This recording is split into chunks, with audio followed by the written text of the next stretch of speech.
ఇప్పుడు no cost cough syrup తో 60 రూపాయల విలువ గల ఇన్హేలర్ పూర్తిగా ఉచితం. దెబ్బకి దగ్గు జలుబు మాయం.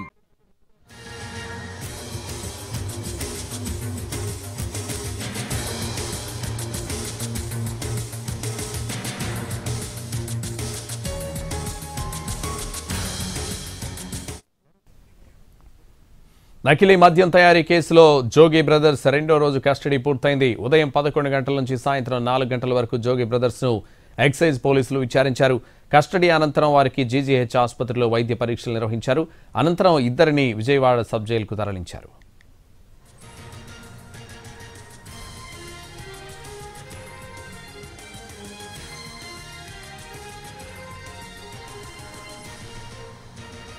నకిలీ మద్యం తయారీ కేసులో జోగి బ్రదర్స్ రెండో రోజు కస్టడీ పూర్తయింది. ఉదయం 11 గంటల నుంచి సాయంత్రం 4 గంటల వరకు జోగి బ్రదర్స్ ను ఎక్సైజ్ పోలీసులు విచారించారు. కస్టడీ అనంతరం వారికి జీజీహెచ్ ఆసుపత్రిలో వైద్య పరీక్షలు నిర్వహించారు. అనంతరం ఇద్దరిని విజయవాడ సబ్ జైలుకు తరలించారు. ఇదే విషయానికి సంబంధించి మరింత సమాచారం మా ప్రతినిధి శ్రీకాంత్ లైవ్ లో అందిస్తారు. శ్రీకాంత్,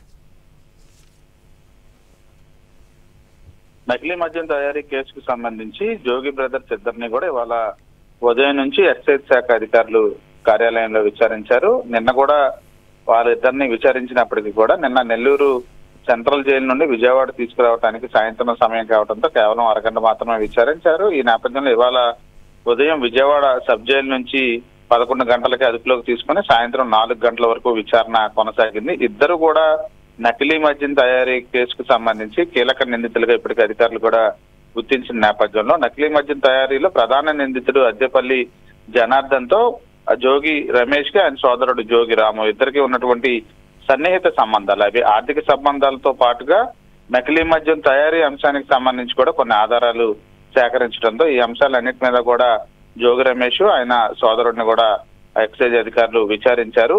ఎందుకు ఆఫ్రికా వెళ్లే ముందు జనార్దన్ మిమ్మల్ని కలిసి భేటీ అయ్యారనే అంశంతో పాటుగా గతంలో మీడియా సమావేశాల్లో కూడా జోగి రమేష్ తనకు అద్దెపల్లి జనార్దన్ తెలియదని మొదట, తర్వాత తెలుసని వేరు సమాధానాలు కూడా చెప్పిన నేపథ్యంలో కొంత ఆర్థికంగా జోగి రమేష్ కి అద్దెపల్లి జనార్దన్ కూడా డబ్బులు ఇచ్చినట్టుగా కూడా ఆయన చెప్పిన నేపథ్యంలో దానికి సంబంధించి కొన్ని ఆధారాలను కూడా జోగి రమేష్ ముందుంచి అధికారులు ప్రశ్నించినట్టుగైతే మనకి తెలుస్తోంది. అయితే జోగి రమేష్ మాత్రం మొదటి నుంచి చెప్తున్నట్టుగానే అధికారులకి విచారణలో సహకరించలేదని అయితే మనకి తెలుస్తోంది. అందులో భాగంగానే ఇది రాజకీయ కక్షతో పెట్టిన కేసు, తనకు ఎటువంటి సంబంధం లేదని పదే విచారణలో చెప్పినట్టుగైతే మనకు తెలుస్తుంది. ఈ నేపథ్యంలో విచారణ ఇవాళ ముగియటంతో వైద్య పరీక్షలు నిర్వహించి ప్రభుత్వ ఆసుపత్రిలో ఆ తర్వాత సబ్ జైలుకి విజయవాడ జైలుకి తరలించారు. రేపు ఎల్లుండు మరో 2 రోజుల పాటు కూడా జోగి బ్రదర్స్ ని విజయవాడలోనే ఎక్సైజ్ అధికారులు విచారించబోతా ఉన్నారు.